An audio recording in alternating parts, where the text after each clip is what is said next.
අදත් මගෙත් එක්ක එකතු වෙලා ඉන්න ඔයාලා හැමෝටම සුබ දවසක්. මම අද ඔයාලට කියලා දෙන්නම් බ්‍රෙක්ෆාස්ට් එකට වගේම ඩයට් කරන කෙනෙකුට වුණත් උදේට රැට ලේසියෙන්ම හදාගන්න පුළුවන් රසම රස ඔම්ලට් එකක් හදාගන්න. ඉතින් ඔයගොල්ලෝ මගේ වීඩියෝ එකක් බලන්නේ අද පළවෙනි පාරට නම් මාව සබ්ස්ක්‍රයිබ් කරන්න කියලාත් මතක් කරනවා. අපි බලමු මේ ඔම්ලට් එක හදන්නේ කොහොමද කියලා. මම ඉස්සෙල්ලාම පෑන් එකක් ලිපේ තියලා ඒකට එකතු කරගන්නවා බටර් මේස හැඳි භාගයක් විතර. මම මෙතන එකතු කරගන්නේ ලුණු නැති බටර් එකක්.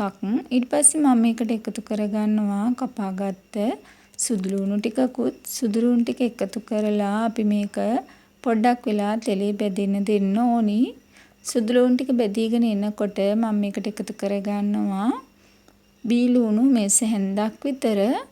බීලුණු ටිකත් එකතු කරලා අපි මේක තෙලේ බැදෙන්න දෙන්න ඕනි.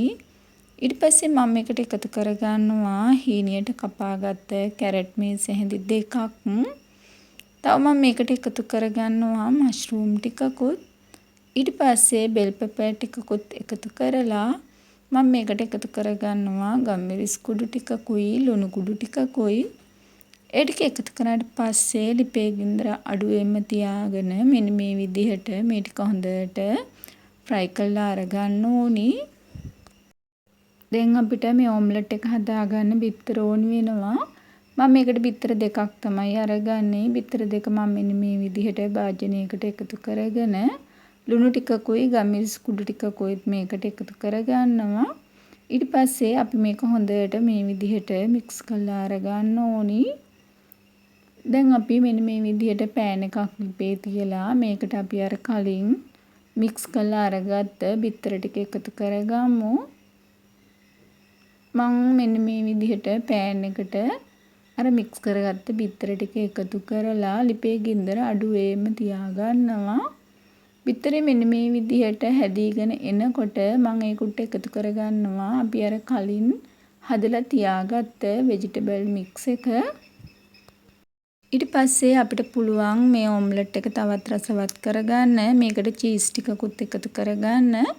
මම මේකට මොසරෙලා චීස් ටිකක් එකතු කරගන්නවා. ඔයගලන්ට චීස් නැත්තම් එකතු කරේ නැතත් ප්‍රශ්නයක් නැහැ. නැත්තම් හැපි කව් චීස් කෑල්ලක් හරි කපලා එකතු කරගන්න. ඊට පස්සේ මෙන්න මේ විදිහට බිත්තරේ නමලා අරගන්න ඕනි. චීස් ටික මෙල්ට් වෙනකන් මිනිත්තුවක් දෙකක් විතර අපි මෙන්න මේ විදිහට මේක ලිපේ තියාගන්න ඕනි. ඔයගොල්ලෝ මතක ඇතුව ලිපේ ගින්දර අඩුවෙන්ම තියාගන්න. ඉතින් මම දැන් ඔම්ලට් එක හදලා ඉවරයි.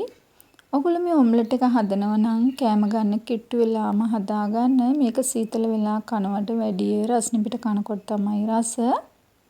ඉතින් මම මේ ඔම්ලට් එක කෑමට ගන්න කලින් මේකට කොත්තමල්ලි කොළ ටිකකුත් එකතු කරගන්නවා.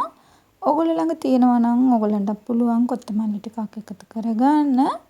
ඉතින් කැමති කෙනෙක් ඉන්නවා නම් මේ ඔම්ලට් එක හදලා බලන්න.